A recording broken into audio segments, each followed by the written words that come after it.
The human mind is not designed for portraying, projecting, describing, or trying to exactify that ultimate discovery. Because the human mind cannot be at the forefront of this discovery.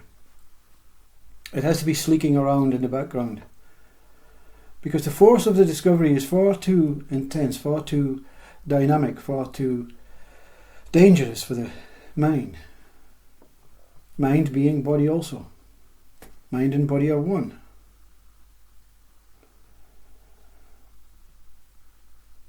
So for a mind of any quality, even the highest quality of mind, to try and identify with this discovery, describe this discovery, and share this discovery is, you would say, virtually impossible. But the frustration for the one that discovers this ultimate discovery, the one, not the I, the me, the person, the one, the whole discovery, discovering itself.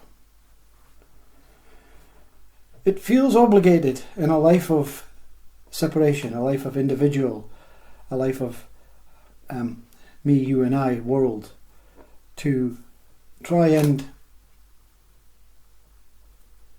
come to terms with it. So these words are not directed at any individual. They're not directed at gaining anything or trying to change anything or prove anything or reap some rewards for something. They'll just put out into the YouTube system, the YouTube universe.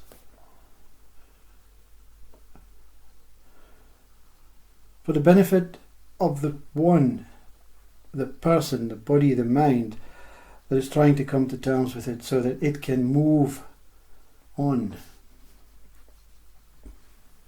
So I, using this mind, as this body, want to try and simplify what this is all about, what takes place. Not in a godly way, not in a spiritual way, not in a religious way, not in a scientific way, not in an atheist way, not in a me, I know way, just in what can be raised.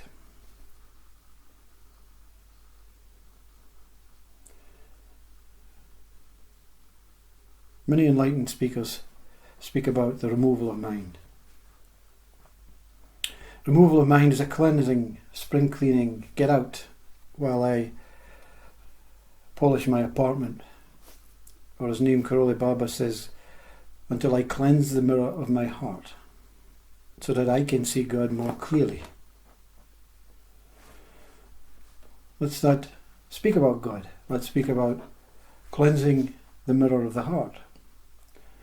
Meaning, when the children are at home, you have to tell them to go outside because they're going to get in the way of all this hoovering and dusting and polishing.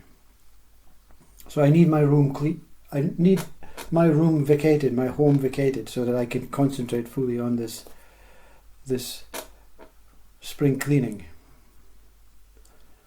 So the removal of the mind is not a complete, absolute, 100% no return or else.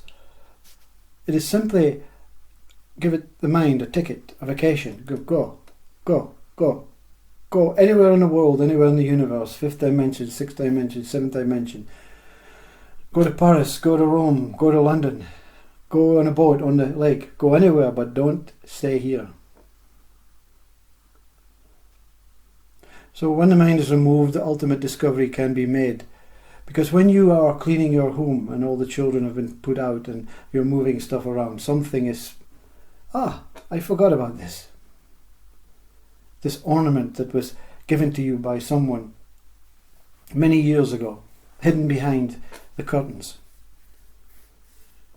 And this discovery finds so many memories and relationships to when it was given, how it was given. And this is enlightenment. But the discovery that's made is not a discovery, not an object, not memory, not an association, not something that has been seen before. The discovery is something ultimate, something brand new. And this is the discovery. Very, very weak and primitive ego human way to try and portray something that is unable,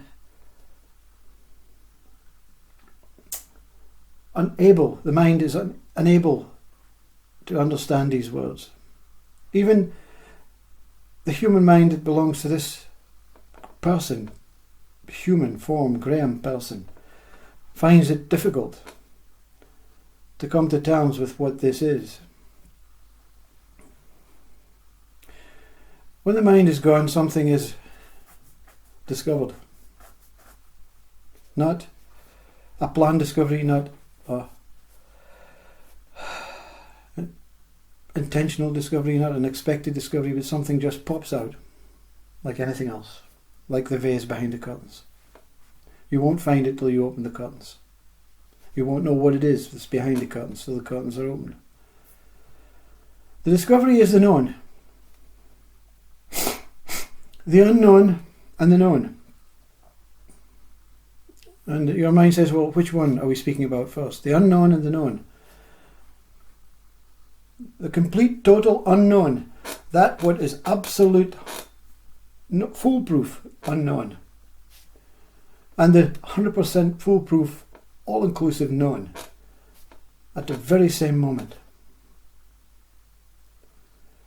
So that's what the problem with the human mind. Which one came first? The unknown and then the known, or the known and then it was removed to replace the unknown? No, they both are the same.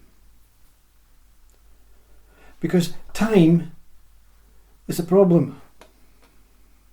The creation of time to try and create a story and try and relive or understand or come to terms with anything that is, using a human mind, impossible, but possible.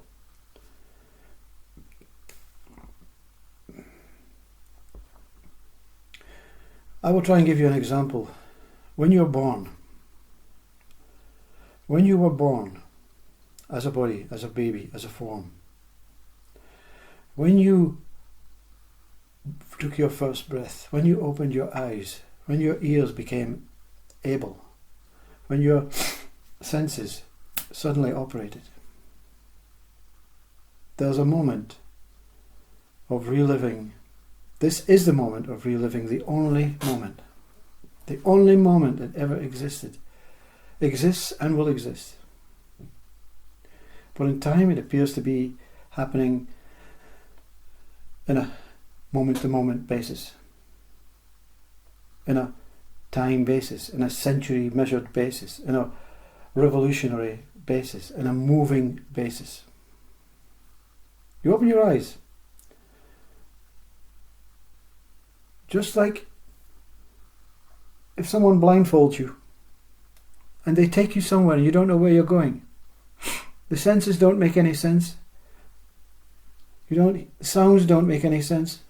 They don't trigger something that you recognize or know. When the eyes are opened and it's a brand new experience, I don't know. I've never been here before. I've never experienced this. All of this is new. All of this is unknown. All of this is completely unknown. But at the very same moment, it's known. I already know this. There's no separation between the unknown and the known. There's a quality of a mind appearing to say, I'm shocked, which is a state of mind. I'm happy, which is a state of mind. I feel good. I'm content with what I know, which is a state of mind. So there appears to be different experiencing time moments, because this moment is infinite, meaning it never happened in time. It's still going. It's not changing. It's still, but it's moving. The mind that creates it. So you've been blindfolded. Or you're born for the first moment. Let's look at it as a child. You're born for the first moment. You open your eyes, you see everything. You don't know what anything is because you've no idea. You've no mind. You've no names, identifications. You've no teaching. You've no inherited knowledge. You've no conditioned ways of understanding the tree or the cloud or the lake. So everything is unknown, as one whole unknown. Everything is unknown. But there's a joy of being here. Therefore, I love it. Meaning, I know it. So what happens? The external mind comes in. Whether it's parents, teachers, brothers, sisters, friends. They give you names. You are Jonathan. So now Jonathan becomes something separate from the experience of only knowing and unknowing at the same time, in the same frequency, as one experiences is here now. Now Jonathan appears to be here now. So the movement from the known and the unknown to Jonathan, seeing the unknown and the known, means there's a fluctuation between Jonathan and the known, the seeing. There's movement. There's time. Time is movement. Time is the sun circulating around the earth. It's a moving entity. Therefore we can follow it and we can measure it and we can give some sort of numerical value to the day.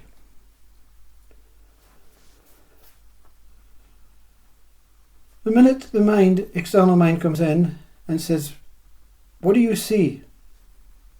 And you're a child, you've no way of saying, I see the trees, because I don't know the words. I don't know the names, the identifications. That's the trees. Division from the whole. Attention to trees. That's the clouds. Move from the trees to the clouds. That's the field.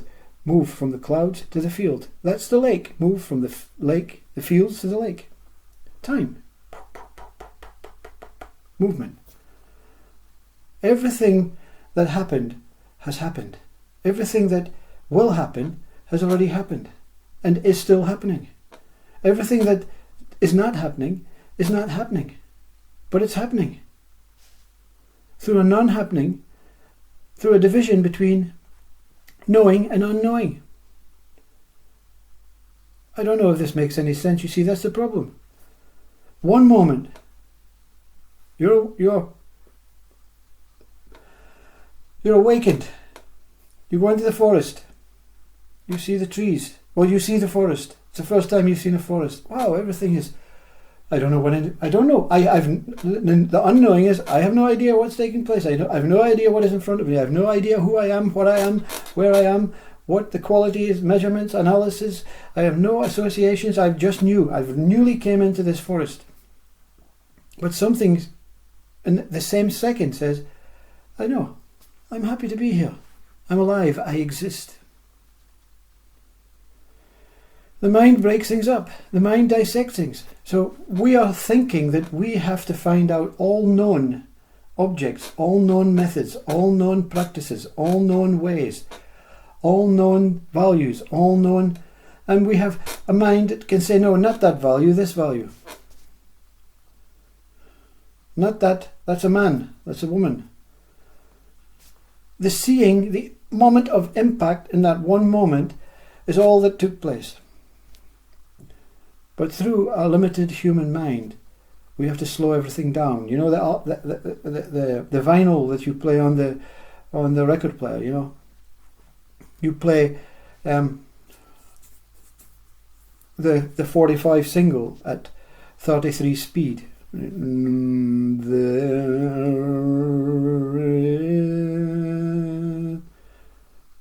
moment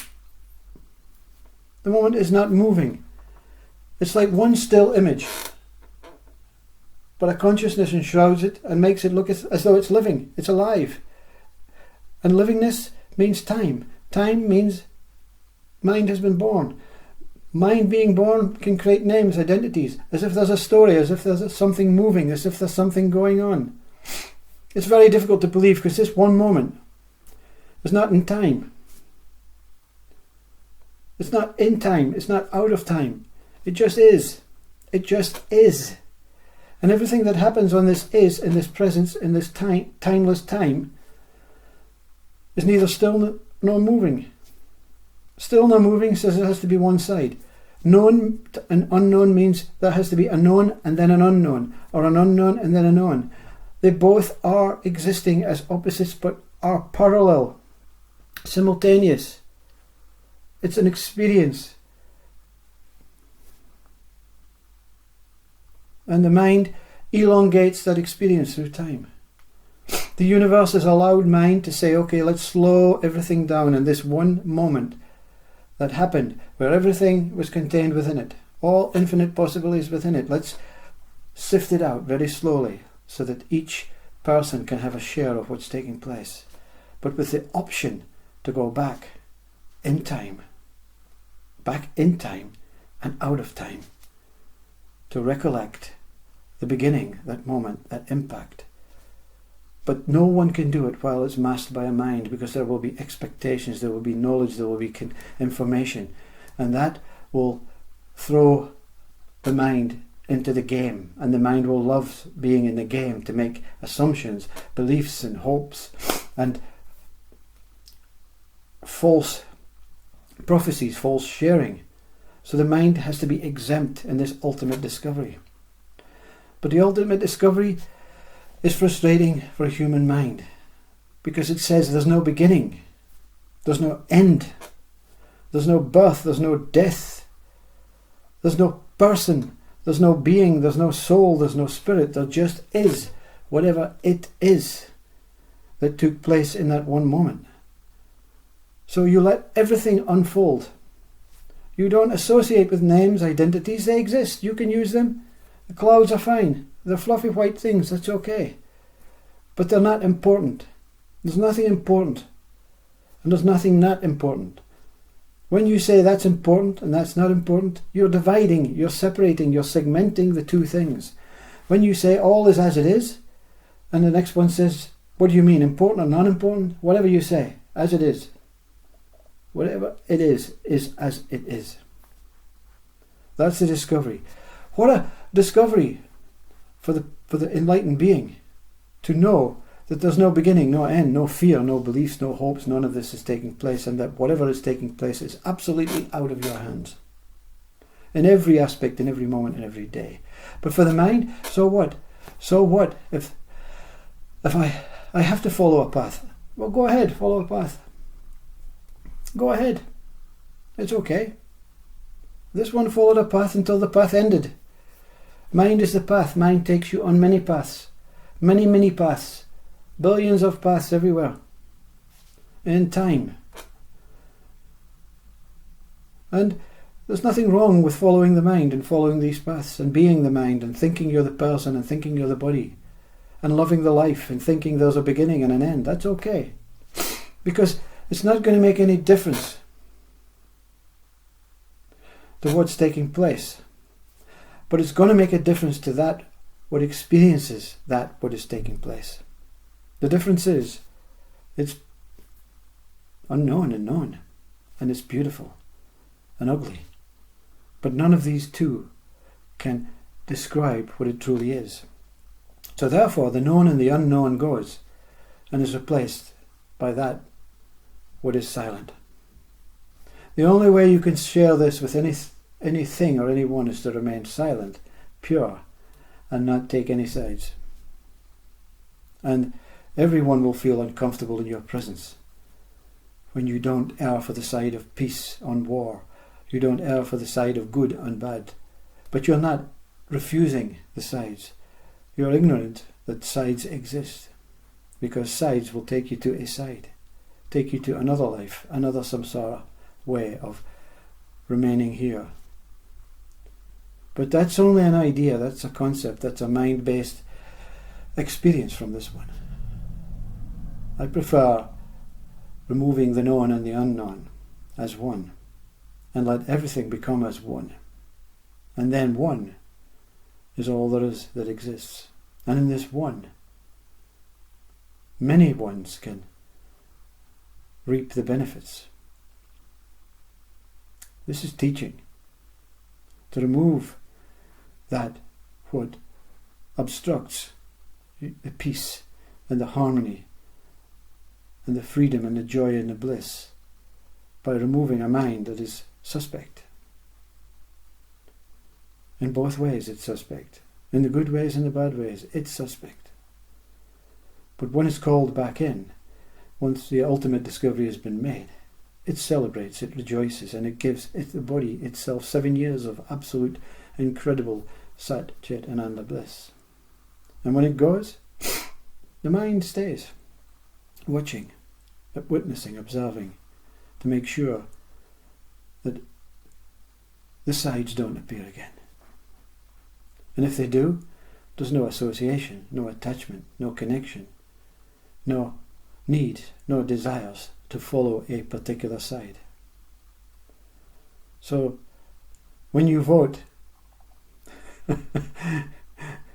when you vote for your election, in America the Democrats and the Republicans, in the UK Labour and Conservatives, you look at the paper and you just have no idea what to do. So you fold it up with no marks and put it back in the box. I neither know, nor I don't know. I neither want, nor I don't want. I neither expect, nor I don't expect. I neither care, nor I don't care. I simply is, as it is. Namaste.